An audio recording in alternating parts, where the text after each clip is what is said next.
Hi friends, Pradeep Pendyala, your buddy. Today I'm going to talk about tonsillectomy, tonsillitis, and anesthetic management. That's very interesting topic. Please pay attention.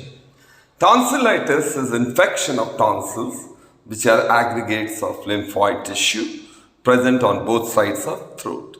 That's very simple, ain't it?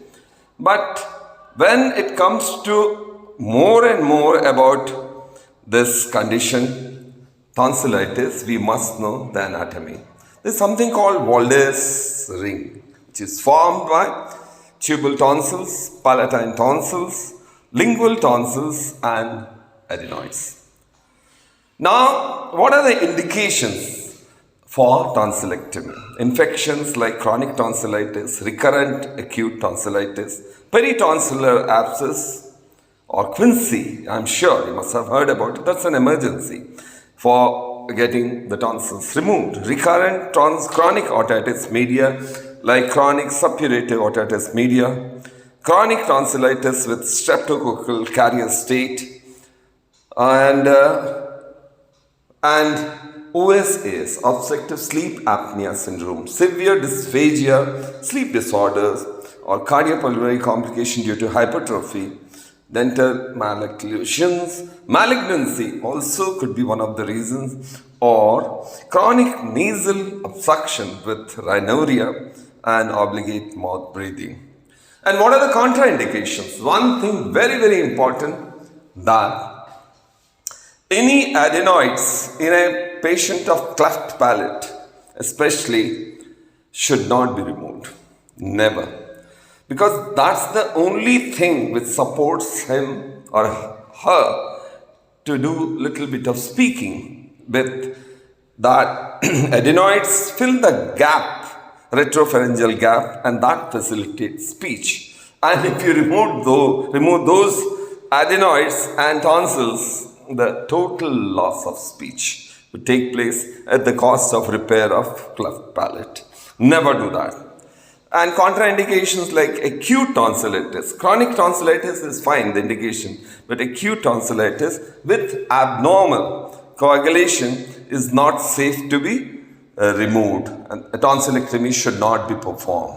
Well, talking about tonsillectomy, we must know that perioperative tissue seen in patients undergoing tonsillectomy and adenoidectomy include airway obstruction, bleeding, cardiac arrhythmias, croup, and which happens post-extubation airway edema. Upper airway obstruction in children may only manifest during sleep.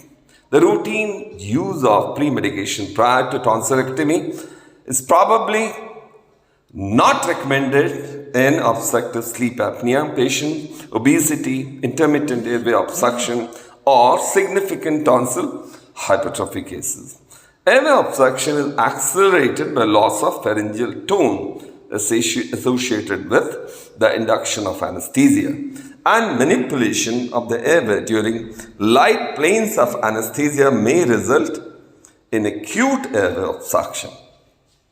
Limiting air leak to 20 centimeter of water, peak airway pressure, as well as intravenous dexamethasone may minimize postoperative edema.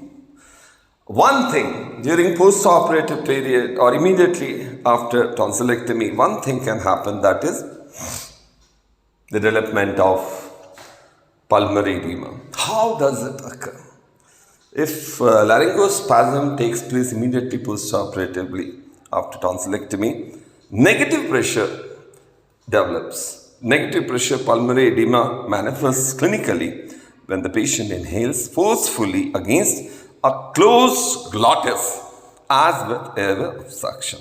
This effort generates marked negative intrathoracic pressures that are transmitted to the pulmonary interstitial tissue, and that promotes fluid transition from the pulmonary circulation into the alveoli, causing severe pulmonary edema immediately after surgery due to laryngospasm. What happens? The patient is trying to inhale forcefully against a closed glottis, and that causes negative pressure in the intrathoracic, and that is normally transmitted to the pulmonary interstitial tissue, which normally promotes fluid transition from the pulmonary circulation into the alveoli, causing pulmonary edema.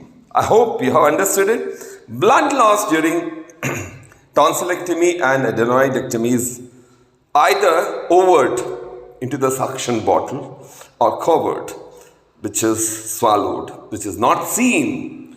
Blood loss is underestimated because the covert losses could be very high and may not be seen.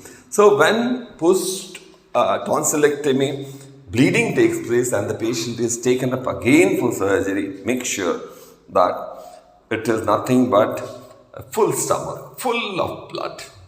You have to be very careful. You should not give induction with propofol or thiopentone, which could aggravate further hypertension. Go for induction with ketamine and rapid sequence induction RSI. That's the method of thing. In left lateral tonsillectomy position, you should try to intubate as far as possible. Consideration for the anesthetic management of post-tonsillectomy bleed include the possibility of undetected and prolonged hemorrhage, concomitant hypovolemia, and regurgitation of blood swallowed into the stomach. Measures required include rehydration, rapid sequence induction of general anesthesia, protection of airway with a cuffed endotracheal tube, which minimizes risk of aspiration, and drainage of gastric contents. Hope this brief lecture on tonsillitis and its anesthetic management was definitely very useful, beneficial and interesting. Thanks for patient listening. This is Colonel Pradeep Pindyala signing off for tonight.